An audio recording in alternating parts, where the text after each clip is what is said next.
Hi peeps, this is a video that is going to be a grade for me, but I figured I'm also going to put it on YouTube too, because that'd be kind of fun. Um, I'm going to be like dissecting basically my experience with my history teacher, who, for privacy's sakes, I'm going to call Mr. History. This video is going to be basically unscripted. I have a Google Doc just writing down like specific subjects to talk about, but like not like anything like word for word to say or anything. So, also I've not been playing a lot of games lately, so don't mind the foots. I'm extremely washed. Um, I've had I've had Mr. History for like 2 years, but I'm only really going to be discussing mostly just year two. I've only had an 11th and 12th grade, so I'll only be really talking about 12th grade. And, I think I should start off with who I was going into Mr. History's classroom. This applies really to 11th grade as well as 12th grade, but um, this is kind of general.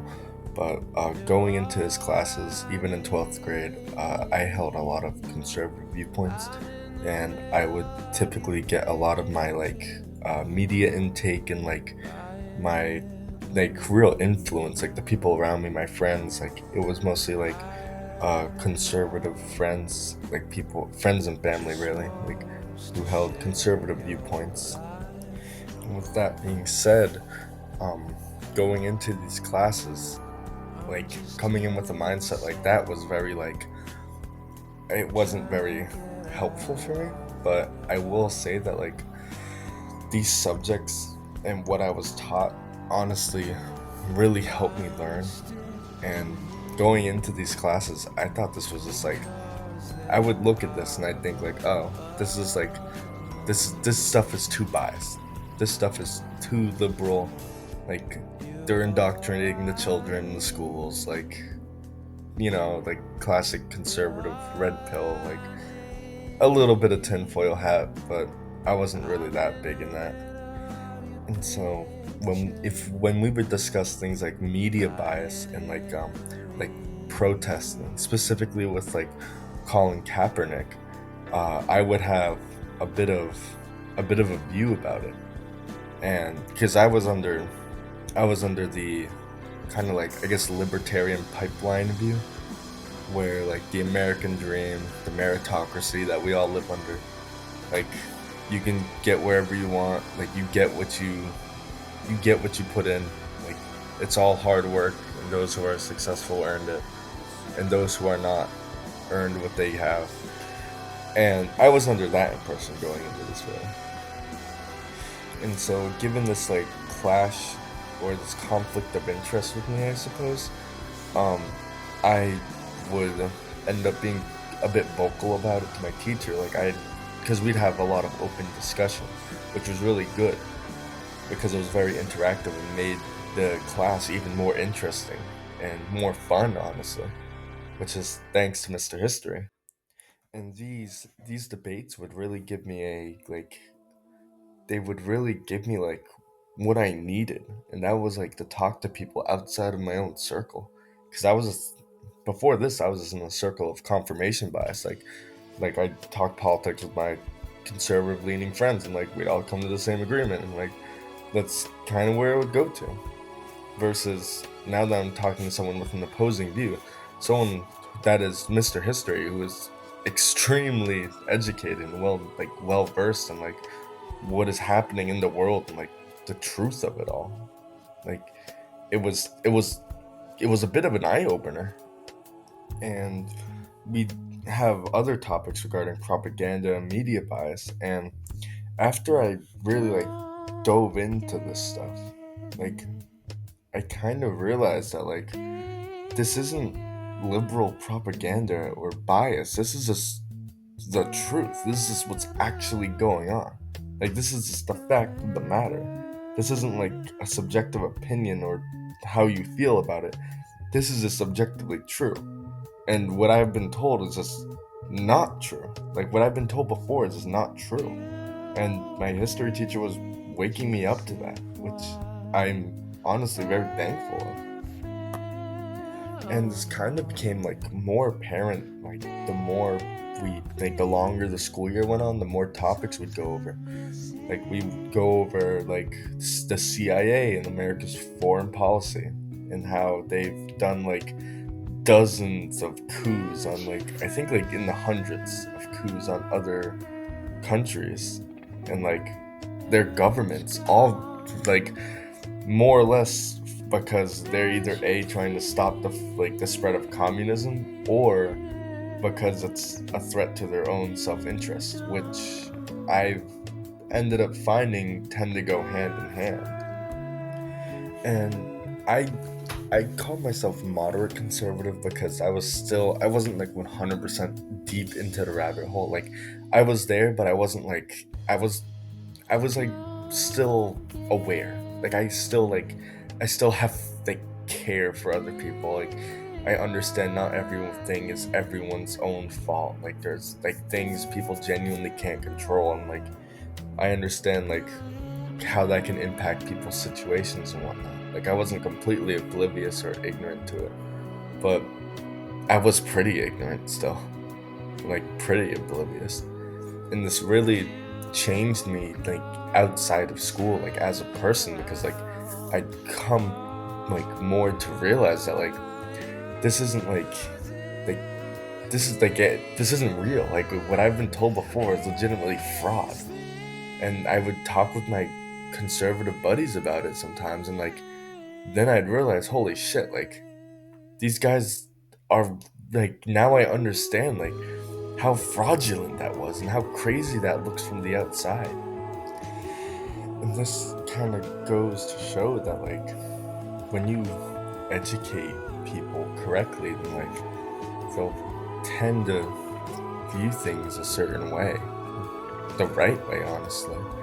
Because like what I thought before, like some of the things that I thought before was like genuinely absurd, and now that I've like dug even deeper and like done some revisionism on like what I've seen before, like I dismissed the actual truth as the liberal propaganda and indoctrination. Like, and it's crazy that I did that. Like, it's like looking back, it's insane to think that that's like what my mindset was. I would look at the Lee Atwater interview, and I would think there's probably some context to this. Like, there's probably just some propaganda. It's probably made up or some shit. That's real. Like, that's something I thought before. And so these things I've learned in class, like these things that Mr. History has taught me, like they really are like life-changing things. Like they're genuinely great because like everything that he's taught me I probably had sort of wrong or like had a objectively wrong view of at some point. Like I thought it was this when it wasn't really that. And thanks to him I've been corrected and I see like what it actually is. I don't see like the lie that I'm being told to believe. Like I see what it actually is. And like that's something that like that's a priceless gift that any teacher could give to any student. And another thing that I learned from this classroom with like that really opened my eyes to a lot of things is like the Guatemalan Civil War. That's like a that's like a horror story. And like I've like he didn't even teach it to me directly. He just told me about it. And but like I have enough respect to him that like I and like enough interest in what he has to say that I went to look at it myself. And I was genuinely horrified at what I read because that's a horror story right there. And when I repeated that horror story to some people that I know, the excuses they bring up about it, like these conservative, like cliche excuses that are like so inhumane. Like I sometimes I can't believe what I'm hearing, and like the fact that like I was aligning myself with that was like that was crazy to me. Like that's crazy. And so altogether, like when you really wrap up this one singular class, I've genuinely learned so much when it comes to history, when it comes to media bias, when it comes to media literacy, like all of the stuff that genuinely plays a part in my life. And it's made me a more intelligent, just like for starters, but like it's also made me a more empathetic human. And like I feel like more aware of the world around me, like how like genuinely fucked up it is. It's a fucked up world. And I'm so glad I'm not living in La La Land anymore, because my history teacher has genuinely saved me from that. Mr. History has genuinely saved me from that. And I couldn't be more thankful. And by the way, this is only one of his two classes. One of two classes that I've had with him.